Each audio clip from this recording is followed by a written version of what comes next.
Pak Herman menyadari bahwa semua mata yang ada di sana, yang di atas panggung, yang di bawah, anak-anak kecil, semuanya yang ada di sana melotot ke arahnya Pak Herman. Wanita-wanita berkebaya tadi semuanya menatap marah ke Pak Herman, seolah-olah dia ini atau Pak Herman ini adalah seorang pencuri yang ingin mereka terkam gitu loh. Hai, wassalamualaikum warahmatullahi wabarakatuh. Terima kasih sudah klik video ini.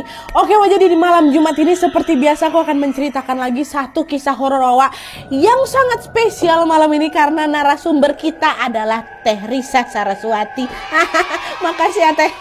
Teh ini Wawa kita juga loh, Wak. Wak veteran malah. Terima kasih banyak sudah berkenan berbagi kisah horornya kepada kita semua. Dan by the way, Wak, kisah ini merupakan kisah kedua yang dikirimin sama Teteh loh. Karena sebelumnya Teh Risa juga pernah mengirimkan kisah horornya yang berjudul Kang Badar. Kalau kalian belum tonton, nanti langsung ditonton abis video ini ya. Nah, kisah yang akan aku ceritakan malam ini adalah pengalaman horor teman mamanya Teh Risa selama perjalanan pulang dari tugas dinas ke luar kota, Wak. Nah, pas melewati suatu jalan ini, dia ini melakukan sebuah kesalahan yang ternyata membuat sosok penghuninya marah besar. Penasaran dengan kisah selengkapnya, Wak? Jadi tanpa menunggu waktu yang lama, kita langsung masuk aja ke ceritanya.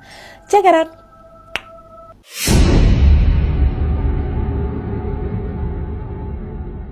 Oke, Wak, jadi kisah yang diceritakan sama Teh Risa ini merupakan pengalaman horor salah satu sahabat orang tuanya Teh Risa yang kemudian diceritakan kembali oleh almarhum mamanya kepada Teh Risa. Meskipun kisah ini bukan cerita yang dialami langsung oleh Teh Risa, Wak, tapi Teteh sendiri bisa membenarkan bahwa sosok yang dimaksud dalam cerita ini memang benar adanya. Jadi memang beberapa waktu yang lalu Teh Risa ini pernah melewati sebuah jalan yang menjadi lokasi kejadian horor ini, Wak, di cerita ini. Saat itu Teh Risa bisa melihat langsung kalau sosok tersebut masih menjadi penghuni di sana sampai sekarang. Dan karena Teh Risa yang memang kita kenal sebagai seorang indigo bisa melihat langsung sosok itu, Wak, maka secara otomatis kisah ini bukan sekedar isapan jempol belaka gitu loh. Dengan kata lain, kisah ini benar-benar terjadi di dunia nyata karena sosoknya pun terlihat sama Teh Risa dan masih ada gitu ya.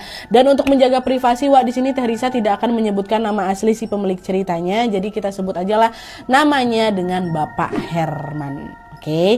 Nah, jadi Wak, Pak Herman ini merupakan seorang pegawai BUMN yang bekerja di salah satu kota di Jawa Barat.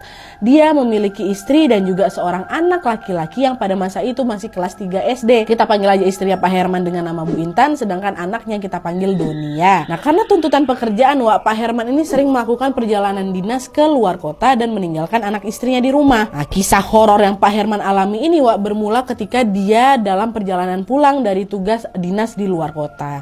Jadi ceritanya pada suatu malam nih sekitar jam 9 malam gitu, Pak Herman ini ceritanya baru saja selesai menghadiri acara tugas dinas di sebuah kota. Sebenarnya panitia acara itu sudah menyediakan sebuah hotel, Wak, untuk Pak Herman ini menginap.